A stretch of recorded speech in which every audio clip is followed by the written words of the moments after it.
Good afternoon, everybody. It's wonderful to be here at the famous Abbey Road Studios. Welcome. My name's Chris Arning, and I'm founder and director of Creative Semiotics. So I run semiotics projects for companies like Unilever, the BBC, and SAB Miller. More on what semiotics is in a minute. Just to say, I've been long interested in the way sound and music can influence us emotionally in film, music, and advertising. And I authored an SMR paper back in 2006. It's amazing to have the opportunity to come and rediscover this area with Push, Mark, and the Radiocentre team. So I'm here to really take you through the findings of the semiotics in the Radiocentre work and a little bit about how it's fed into the overall objectives. Oh, a young Beethoven. Didn't notice that. Before we dive into the semiotics, let's talk about what we are hoping to get out of this section.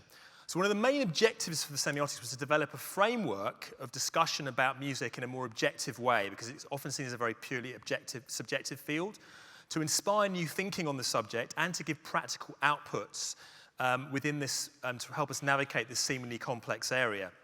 Basically to give more tangible, rational reasons to pick one piece of music over another. So before we do that, what's semiotics? Well, a question I've been asked many, many times, I'm sure you can imagine. The word semiotics derives from the ancient Greek word semion, meaning sign. And really it's just about studying the life of signs in society, so logos, advertising, memes online, all sorts of things. At a very basic level, we take these toilet door signs, we interpret these without conscious thought. We've seen variants of them millions of times on doors all over the UK and abroad indeed. So obviously not every woman wears a skirt, and from the perspective of 2015, it's quite dubious to look at these signs in a sense. But actually, we don't really think about it, because in the communication context in which we encounter these signs, we only need to know one thing: is this place for me?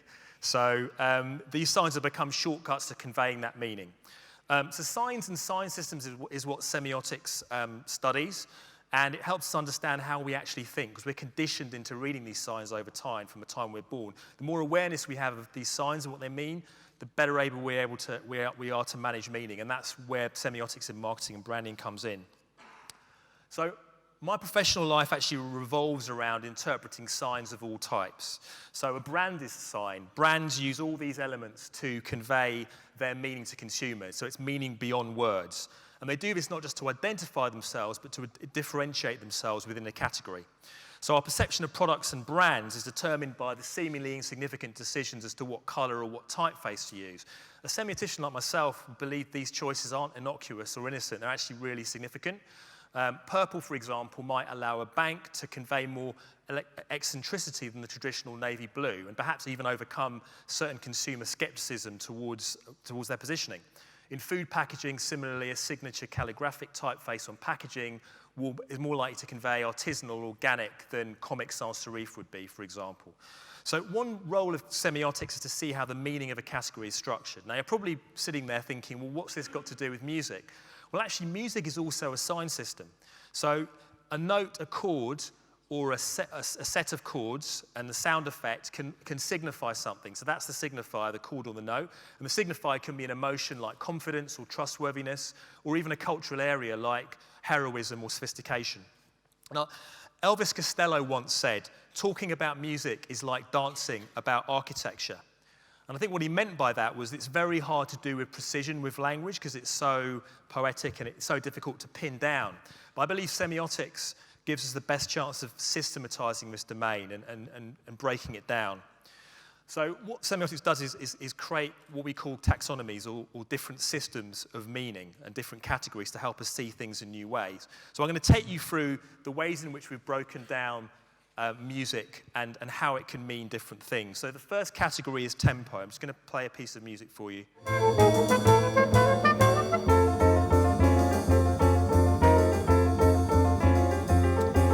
Okay, so that's a piece of Dave Brubeck, and you can hear that it's quite fast, so it's about 100 beats per minute, and it gives quite an exciting forward pulse. Now, it's proven that when people listen to that, your heart rate will increase. You know, it's the sort of thing that will get you thinking at a faster tempo. It's also in a strange 9/9 time signature for the jazz geeks out there. Just to play you another piece of music. So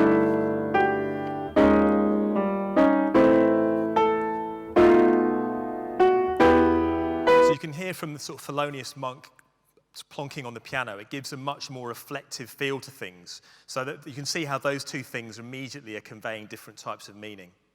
Okay. So on to instrumentation. So the instruments chosen for a piece of music will also give a very strong influence to the way that we think about it, the way we feel about it. And obviously if it's shown with visuals or brand associations, that will then colour what we feel towards a brand.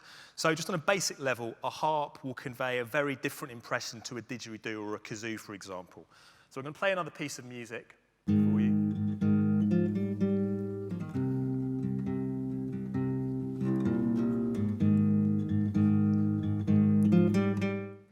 For all the Ben Howard fans out there. So obviously the acoustic guitar conveys something quite warm and quite intimate. It's quite close, it's being recorded quite close to the instrument. It gives the sense of being quite down to earth.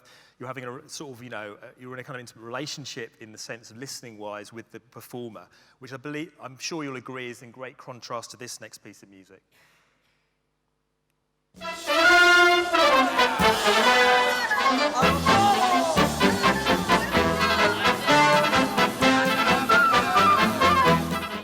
Okay, so of course, obviously a much bigger, larger sound, the sort of thing you might expect to be played in Mexico or Spain before a bullfight.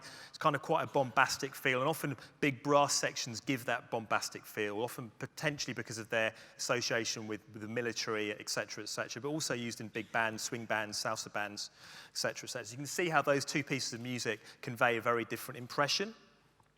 The third area is that of key. So key is essentially the combination of notes that are being used. And that can strongly, of course, influence the mood associated with a piece of music. Now, people have been writing about this for years.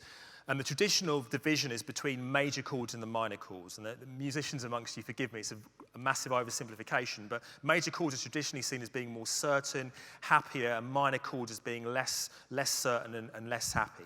So just to give you an example of the major chords, the more confident and positive. That's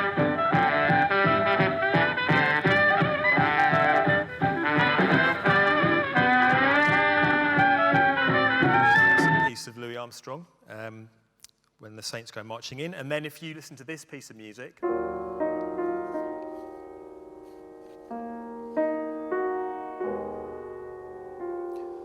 think you'll agree, gives a much different feel, far more reflective, a bit more meandering. And we, as human beings, we naturally interpret this. It feels, if it was to give you two characters, one more confident, one less confident, almost 99% of you would correlate one with the correct track. So the fourth area is that what we call texture. So the texture of a piece of music. It's the way the sound is rendered and how it leaves you feeling. And it's quite difficult to describe, but it's sort of about the timbre. So something can be smooth and soft, or a bit rougher and slightly less smooth. So the first example is a kind of raspy industrial texture.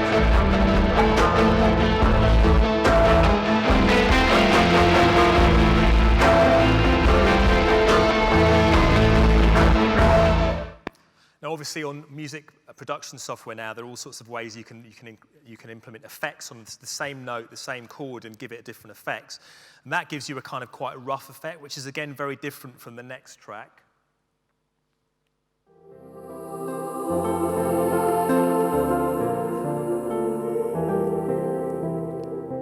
Which gives a much smoother, airier, ethereal feel, and yes, indeed, it is Enya.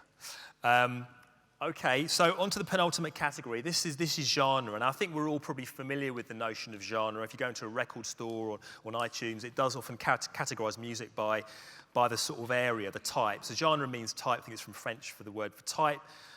Genres obviously emerged within a certain set of social and cultural circumstances. Punk emerged in a very different time to hip-hop, for example, and techno, etc. So therefore, each of them also carry a set of meanings beyond the music, because you associate with a certain subculture, the type of people that listen to it, the kind of clothes they wear, the type of place it's from. So, hip-hop music from the Dirty South, from Atlanta, from New Orleans would give you a very different connotations from Argentinian tango, for example, from Buenos Aires. Just to give you an example of that,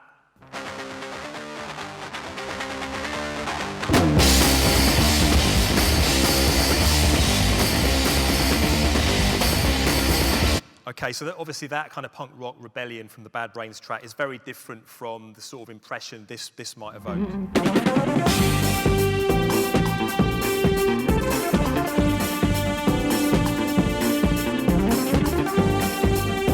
And And often Latin music has that kind of tropical, slightly unconcerned feel, that very open, inviting feel. And both very dynamic, but very, very different feelings they leave you with.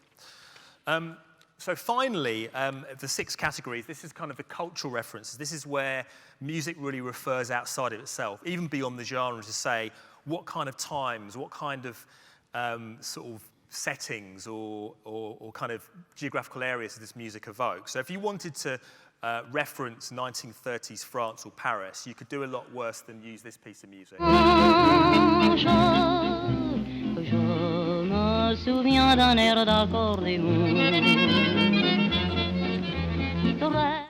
Okay, and similarly, 1980s UK, obviously there's a wealth of possibilities here. I chose a particular favourite of mine.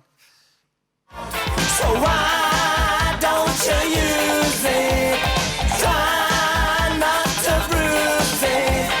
Bye. For all you Duran Duran and Simon Le Bon fans out there, eat your heart out. Okay, so just to kind of bring together the 6 areas, we've looked at 6 areas, and these are just to remind you, there's 6 different areas in which one piece of music can convey a certain feeling or emotion. And by the way, it can be more than one area at the same time, and the most powerful tracks could potentially do that. So the first area is this idea of tempo, volume, predictability, how predictable it is. If music's more predictable, it's easy to latch onto. One of the reasons why film music is used, drones are used to create ominous feelings in horror movies is you can't predict where the beat is. It's kind of a weird shifting sound. So we call this psychophysical because it works on the primitive brain. The second area you might remember we went through was instrumentation. So this is the kind of type of instruments used, not only the connotations we have with the clarinet or with the harp, but also the type of timbre, the kind of sound effects it leaves us with. And it can, give a more intimate, more bombastic feel. Third area is that of key or tonal character. So it's pitch, it's harmony, it's whether it's major or it's minor. And this is more of a subtle arrangement of notes and how that leaves us feeling or thinking about a piece of music. Fourth area is sonic metaphor or texture. It's difficult to really nail this down in terms of what we call it, but it's kind of the way the music is embodied, how it makes us feel, the kind of images it triggers off in our head, and also just does it make us feel smooth or is it kind of a rough feel to it. Fifth area is this genre marker. So when we hear a piece of music, we'll just automatically categorize it. What kind of genre? Is it baroque? Is it grime? Is it drum and bass?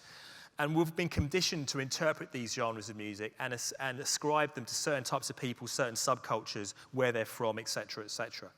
We can't help it. It's just the way our brain works. And then the last one is what we call intertextuality, which is just a kind of a technical word for kind of the cultural references, what kind of sound symbolism. So typical example would be a football chant or a national anthem, something that really conveys how you stand about a certain issue, for example. Okay, so how can we use this information to help brands navigate the world of music? Okay, well, this is a list of words that I've basically spent 2 months looking at every day, which was, I have to say, it was an amazing project to work on. But essentially, these were the 12 words, the 24 words, the 12 think words and the 12 feel words that the push interviews and workshops with planners derived. So basically, push asked planners to tell them the most popular adjectives and verbs that planners were given and asked to use to describe the way brands should make us feel or feel on brief. So to bring this to life in advertising. And obviously, our thinking is, you can do this through music as well. You can actually convey sophisticated or reflective or amused through a piece of music in the 6 ways we've just been through. So what we set out to do with a team of international semiotic and music experts, one of whom is here today, hello John, was to pick a range of 5 tracks across every genre for each of these 24 words. So if someone could do the maths, it's like about 240 tracks, I think. So basically, we did that, and it was an amazing experience, and we actually then had to hone that down to the 5 tracks we would take and then deconstruct that by parameter. So what I'm going to do is just take you through one of the words, which is enchanted. And we've done this for all 24 words, by the way. It's all detailed in the report you'll take away with you today. But for enchanted, so what we've got, the 6 parameters I took you through are arrayed from the left to the right. So the psychophysical, chanted tends not to be too fast. It doesn't try and get you too aroused or too excited. It's kind of can lull you, but it's not as slow as like a reflective, for example. It's somewhere in the middle. In terms of instrumentation, often like a piece of Chopin, like a piece of piano music, harp, plucked strings, celeste, glockenspiel, that kind of stuff. Tonal character, it can be major, it can be minor, it often shifts its keys. In terms of the sonic metaphor, it often envelops you, so it kind of wraps you in sound, or it takes you somewhere. Genre marker, often some romantic piece of piano music, a movie soundtrack, or music from a musical, like a classic musical, often can have the effect of being enchanted. And then in terms of intertextuality, it often evokes a kind of childish place or a magical place. So I'm just going to take you through one example. The first example is from Blade Runner Blues from the Blade Runner soundtrack, released in 1982, re-released in 2007, remastered for the fans out there. You'll notice in this matrix that we've broken down the examples that it applies to. So basically, what we're saying is this piece of music is enchanted because of its instrumentation, because of its tonal character, because of its sonic metaphor and intertextuality. I'm just going to play this track. So this was Vangelis when he composed this. He layered multiple synthesizers to give this kind of really enveloping sound. The key in F-sharp minor, again, it's slightly melancholic. It's not like a super confident, it's kind of meandering sound. And it shifts in melodies, like it shifts in a dreamlike state. So as you've seen in the film, we'll kind of understand the sort of atmosphere, how atmospheric it is as a kind of mood piece. And obviously, if you've seen it, shots of this kind of craft traveling through this kind of futuristic dystopian environment will come to mind. All those things can be going on when you hear one piece of music. Amazing, isn't it? Okay, and what we try to do is not only give a range of music for each word, but also choose non-cliched examples, so give different examples. So this is an alternative example for Enchanted. Remember, we had 5 of these for each track, so I think it's actually 120 tracks in total, not to misrepresent it. So this one was a Sigur Rós track, Tiki. In terms of instrumentation, you've got the single notes of a music box, which you can hear now, and about to come in is the vibraphone keyboards, which will probably drown my voice. It's in the key of C major, but it's kind of moves around. It kind of lacks true direction. And it's quite unsettling in its tempo. So it's almost like this sense of lost childhood. Obviously, that's more an interpretation, but it does have this kind of slightly unsettling meandering feel to it. So again, that's one of the reasons it links to enchantment.